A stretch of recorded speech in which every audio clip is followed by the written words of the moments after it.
Un saludo para todos, soy Patricia Ángel y voy a hablarles sobre el artículo Un nuevo test para la valoración de la memoria episódica, test episódico y test episódico del cuidador de la revista española Neurología, publicado en el año 2012. Esta presentación hace parte de la asignatura Procesos Cognitivos de la Maestría en Tecnologías de la Información aplicadas a la educación.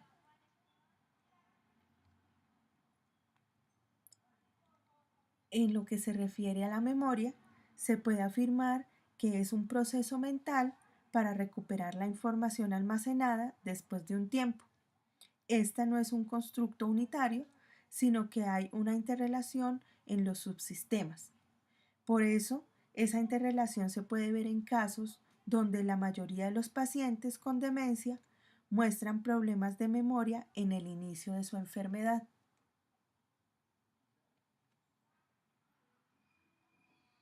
La memoria episódica, por su parte, se refiere al sistema que envuelve el recuerdo particular de episodios o experiencias de nuestra vida.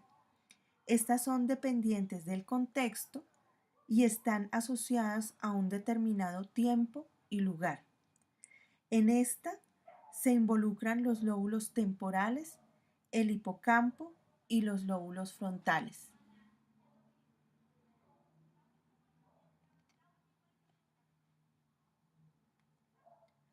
El hipocampo es muy importante para la consolidación de la información en los circuitos de almacenes de memoria de largo plazo. Las lesiones del hipocampo producen los fallos de nuevos aprendizajes con conservación de la memoria inmediata y lejana.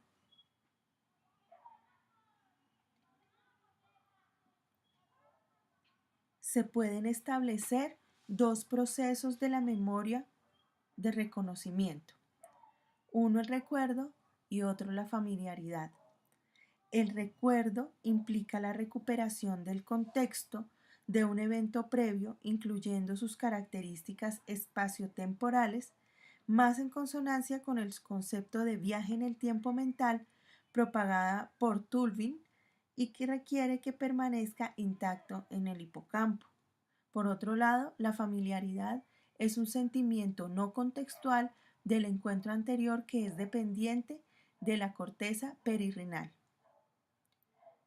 Por ejemplo, es muy común ver a un actor en una película y pensar que esa persona es muy familiar, pero no ser capaz de recuperar todos los detalles sobre esa persona. Eso hace parte de la familiaridad. Por el otro lado, todos sabemos lo que se siente al recordar de pronto dónde había visto al actor antes o otras piezas de la información, como el nombre del mismo actor. En estos casos se habla del recuerdo.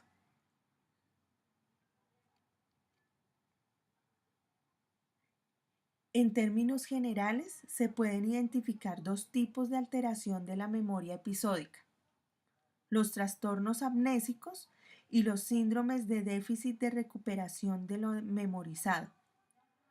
Los trastornos amnésicos ocurren en pacientes con disfunción temporal medial, límbica e hipocampal, como los que presentan los enfermos de Alzheimer. Los síndromes de déficit de recuperación de lo memorizado son típicos de los que sufren disfunción de circuitos frontales, como el caso de la enfermedad de Parkinson o pacientes con demencia o ancianos normales.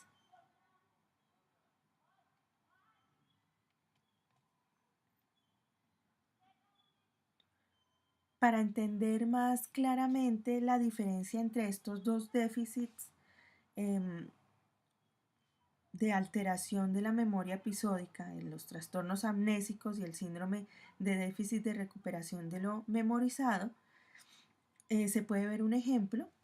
La memoria verbal se puede medir pidiendo al paciente que repita de 3 a 10 palabras hasta 5 veces, o hasta que el paciente pueda repetir inmediatamente la lista completa sin hacer pausas.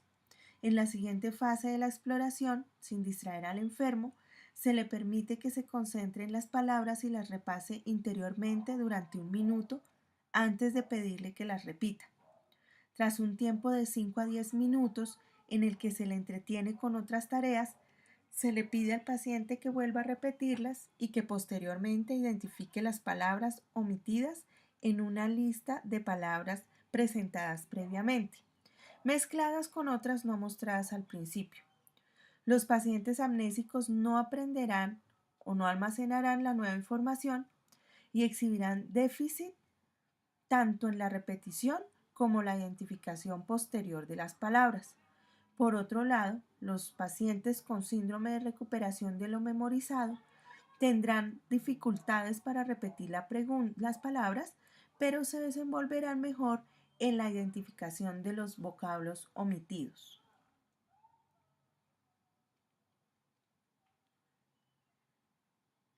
El término memoria de trabajo o memoria a corto plazo hace referencia a esa memoria que utilizamos para retener dígitos, palabras, nombres u otros ítems durante un periodo breve.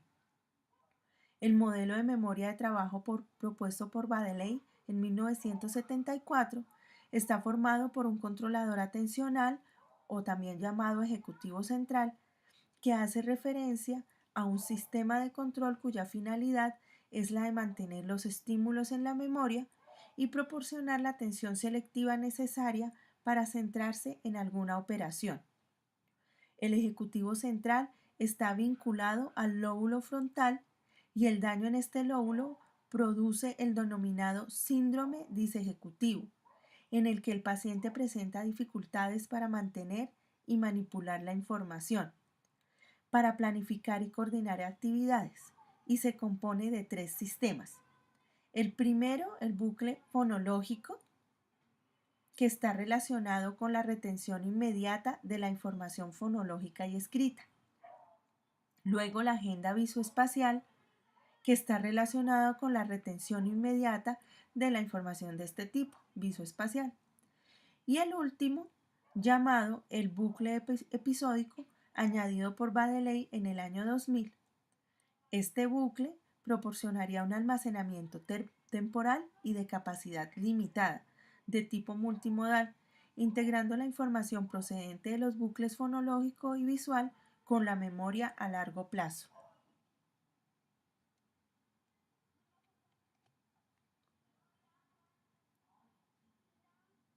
El objetivo de la investigación fue dar a conocer un nuevo test que a través de la medición exclusiva de la memoria episódica permita distinguir con una alta sensibilidad y especificidad los estadios iniciales de la enfermedad de Alzheimer. Las características distintivas son la brevedad, la no interferencia con la memoria de trabajo ni con el nivel cultural, la fácil aplicabilidad que nos permite ser realizado por un cuidador y ser un test ecológico adaptado al concepto de memoria episódica.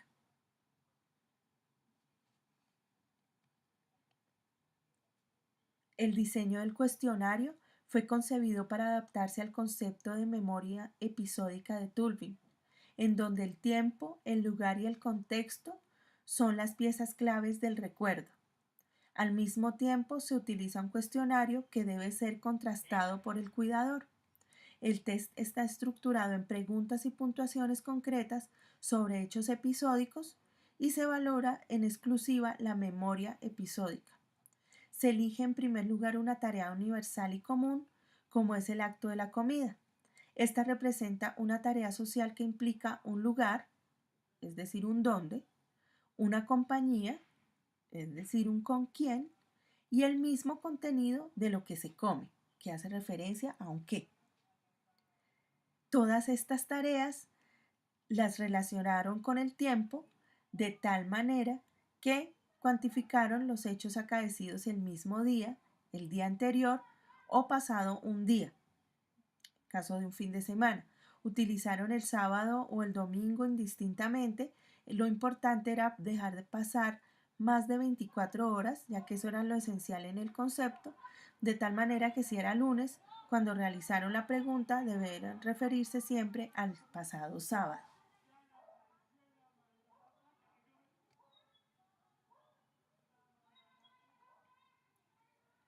Las puntuaciones se adjudican según el valor de la pérdida de memoria, que debe ser más significativa si se pierden los recuerdos del mismo día que si se pierden los del día anterior o días atrás. Las preguntas deben seguir el mismo orden de tal manera que cuando preguntamos por el lugar donde comió o con quién estuvo o con quién estamos, damos claves para la recuperación de lo que ha comido en ese momento. La puntuación se divide en tres posibles respuestas, una correcta, otra errónea y otra aproximada. En general, se considera aproximada la hora de salida si no pasa una hora del límite. En cuanto a la compañía, si esta es numerosa, la falta de uno de los acompañantes. Y en cuanto a las comidas, se considera aproximada si ha errado parcialmente algún elemento de la comida. En el caso del test de cuidador, se considera puntuación parcial lo que éste considere oportuno sin normas exactas. Es una condición indispensable que el paciente acuda acompañado de un cuidador fiable para poder contrastar el resultado de las preguntas. Sin él, el test sería imposible de realizar.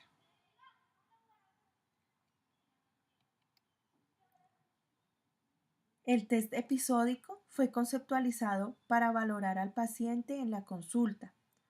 El test episódico del cuidador es una variedad en el que el cuidador pasará el test antes de entrar en la consulta y fue validado en un estudio posterior.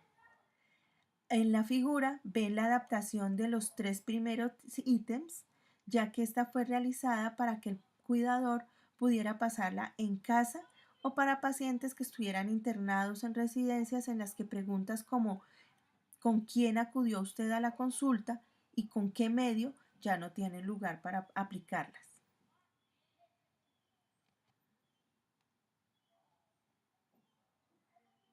De los pacientes seleccionados, 115 presentaron deterioro cognitivo leve y 65 pacientes presentaron enfermedad de Alzheimer en estadio leve moderado. Un segundo estudio fue realizado con la misma metodología, con la diferencia de que el test era pasado directamente por el cuidador.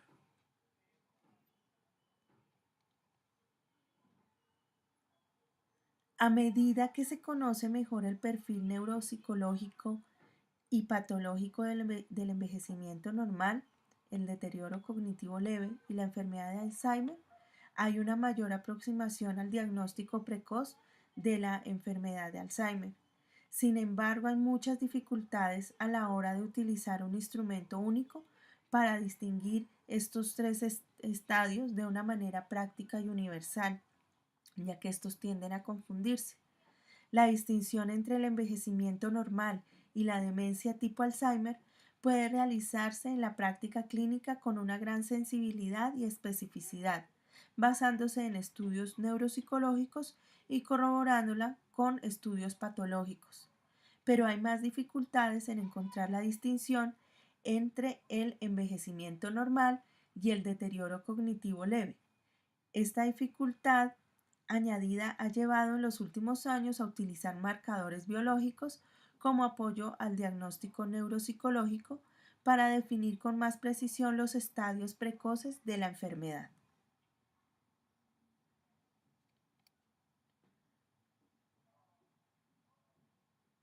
Los diagnósticos precisos se dificultan debido a tres situaciones en específico. La primera es que no se cuenta con un instrumento adecuado y universal para identificar adecuadamente la memoria u otras capacidades cognitivas. Además, la falta de consenso, que sería la segunda dificultad, en cuanto a qué dominios cognitivos deben ser evaluados para determinar la presencia o ausencia de deterioro cognitivo leve. La mayoría piensa o aboga por la memoria verbal, pero una minoría importante se perdería si no se valora la memoria visual o la valoración de dominios cognitivos distintos de la memoria. En tercer lugar, no se conoce qué valor del deterioro puede ser definido como un déficit, ya que no hay una escala definida.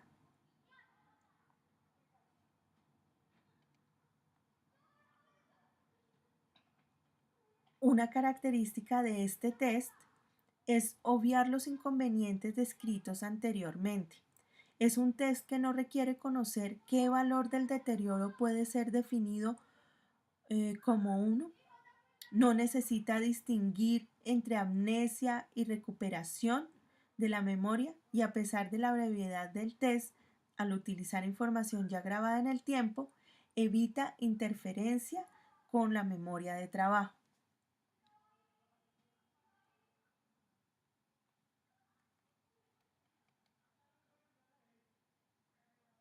Se ha conseguido un test adaptado al concepto ecológico, esto como conclusión del trabajo que aplicaron, de la memoria episódica, donde la relevancia del lugar, el contexto y el tiempo desempeñan un papel primordial en la valoración de la misma.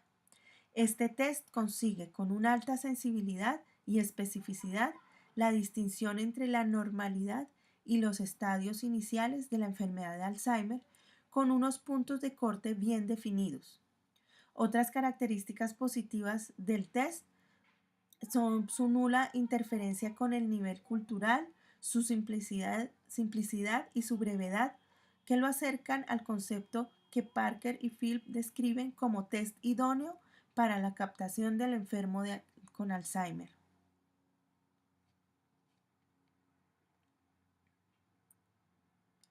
El hecho de ser un test apto para ser pasado por el cuidador hace de este un instrumento potencial para ser utilizado en consultas de atención primaria. Asimismo, el test tiene algunas limitaciones obvias como la necesidad de contar con un cuidador fiable y la medición exclusiva de la memoria episódica. Los buenos resultados animaron a dar a conocer el test y continuar con los estudios en el que nuevos marcadores biológicos consideran que deberían estar presentes. Este es básicamente el resumen del artículo llamado Un nuevo test para la valoración de la memoria episódica, test episódico y test episódico del cuidador. Muchas gracias por su atención.